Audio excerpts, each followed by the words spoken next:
Samantala, muli nagpaalala ang Bureau of Immigration sa ating mga kababayan na lalabas ng bansa na maging maingat laban sa mga fixer at illegal recruiter. Ang ulat mula sa aming kasamang si Ria Fernandez. Binabalaan ng Bureau of Immigration ang publiko na huwag makikipagtransaksyon sa mga illegal recruiter at fixer para mapabilis ang pangingibang bansa. Isang Pinay kasi na patungo sana ng Japan ang hinarang ng kanilang immigration officer sa Ninoy Aquino International Airport noong Hulyo 2 dahil peke ang kanyang Commission on Filipino Overseas o CFO sticker at certificate.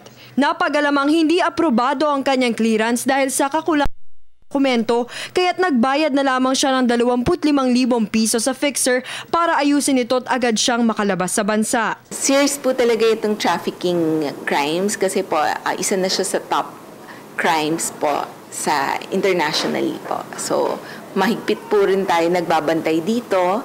Katulong din po natin yung ibang mga agencies under the Interagency Council Against Trafficking. Itinuturing na biktima lamang ang mga kumukuha ng serbisyo mula sa mga illegal recruiter at fixer. Habang batay sa anti-human trafficking law, maaaring makulong, maban sa pagre-recruit o kaya na may ma-blacklist ng POEA ang mga mapatutunayang illegal recruiter at fixer. Sakaling may kakilalang sangkot sa mga naturang illegal na gawain, hinihikayat ng imigrasyon na isumbong agad ito sa Interagency Council Against Human Trafficking o IACAT. Para sa Telebisyon ng Bayan, Ria Fernandez.